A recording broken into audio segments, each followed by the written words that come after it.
Shalom.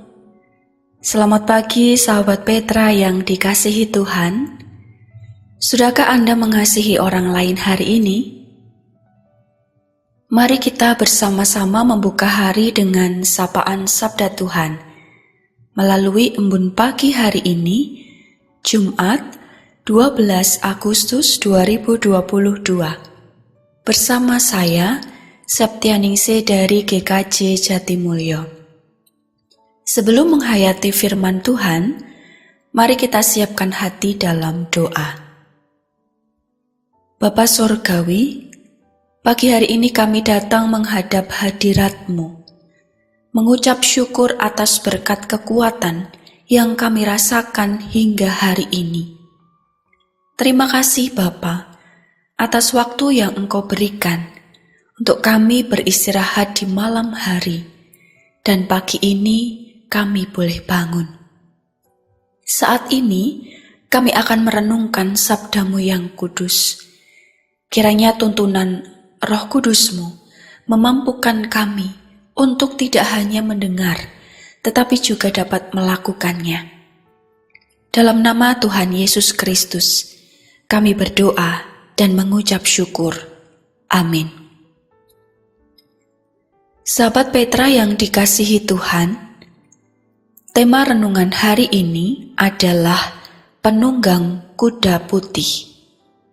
Berdasar dari bacaan nats dari kitab Wahyu pasal 19 ayat 11. Nats dari kitab Wahyu pasal 19 ayat 11. Izinkan saya membaca ayat 11 sampai 16 yang demikian.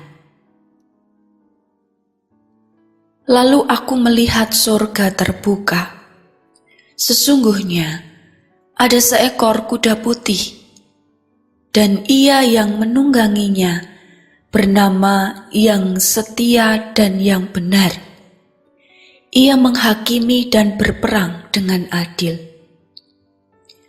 Dan matanya bagaikan nyala api, dan di atas kepalanya terdapat banyak mahkota, dan padanya ada tertulis suatu nama yang tidak diketahui seorang pun kecuali ia sendiri. Dan ia memakai jubah yang telah dicelup dalam darah, dan namanya ialah Firman Allah. Dan semua pasukan yang di sorga mengikuti dia. Mereka menunggang kuda putih dan memakai lenan halus yang putih bersih. Dan dari mulutnya keluarlah sebilah pedang tajam yang akan memukul segala bangsa. Dan ia akan menggembalakan mereka dengan gada besi, dan ia akan memeras anggur dalam kilangan anggur, yaitu kegeraman murka Allah yang Maha Kuasa. Dan jubahnya dan pahanya tertulis suatu nama, yaitu Raja segala raja dan Tuan segala tuan. Demikianlah firman Tuhan. Yang berbahagia ialah setiap orang yang mendengarkan firman Tuhan dan yang memeliharanya dalam kehidupan sehari-hari. Haleluya. Sahabat Petra yang dikasihi Tuhan, kalau kita melihat film tentang peperangan antar kerajaan, biasanya para raja atau prajurit yang berperang itu menunggangi kuda. Dan memang binatang yang sering dipakai untuk berperang ialah kuda, karena kuda dianggap sebagai binatang yang kuat dan perkasa. Tema yang kita renungkan saat ini ialah tentang penunggang kuda putih.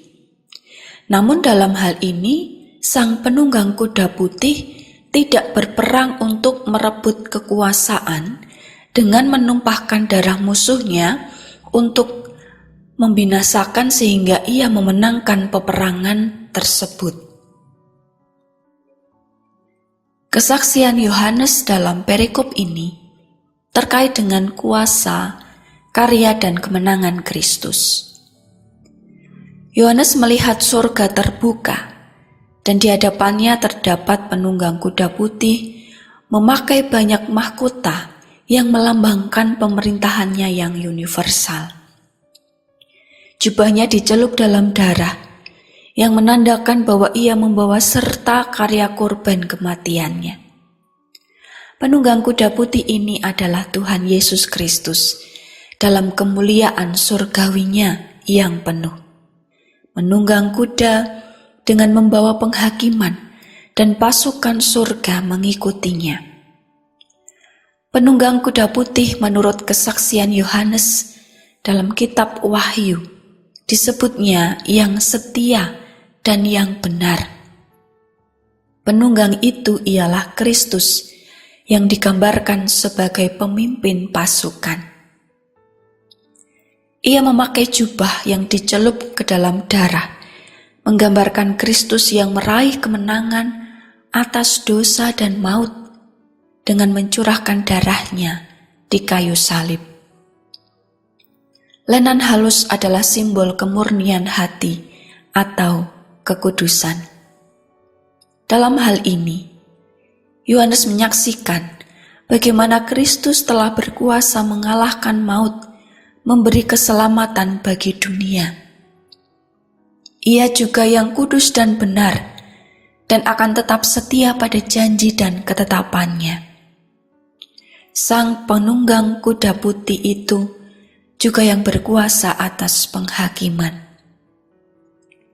Apa yang disaksikan oleh Yohanes dalam kitab ini kemudian juga menyatakan bagaimana Kristus datang kedua kali.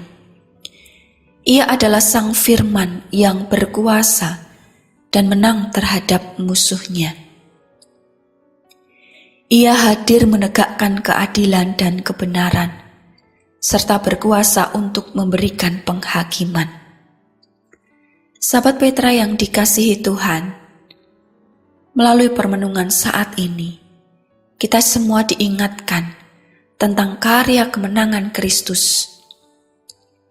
Melalui pengorbanannya di kayu salib, kita semua diselamatkan.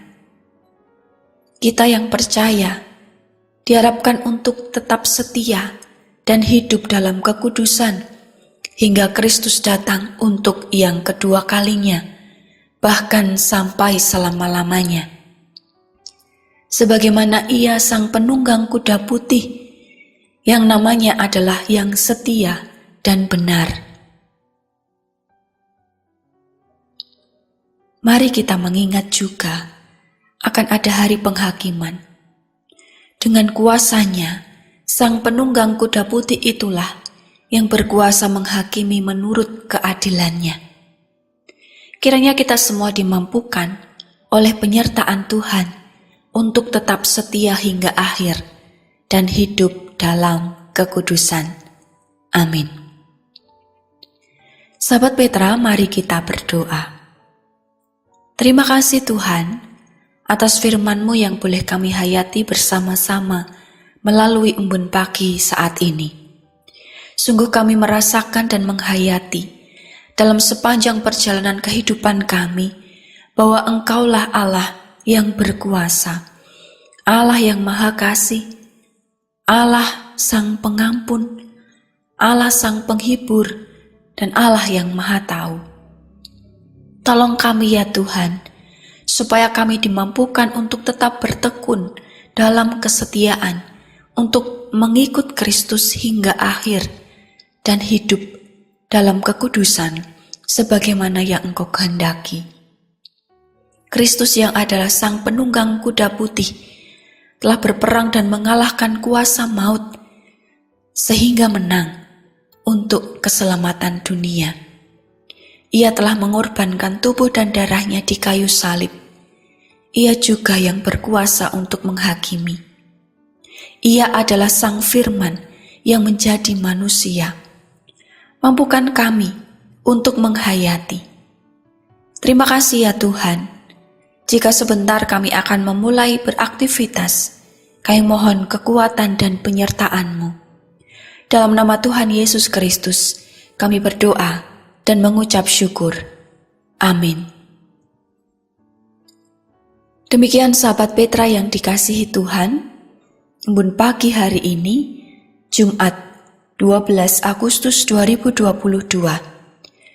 Kiranya sabda Tuhan memberikan hikmat, kekuatan, dan penghiburan bagi kita untuk melewati sepanjang hari ini.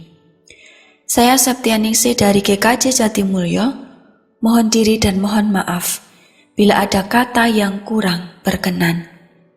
Sahabat Petra, selamat mengasihi orang lain hari ini. Tuhan Yesus memberkati.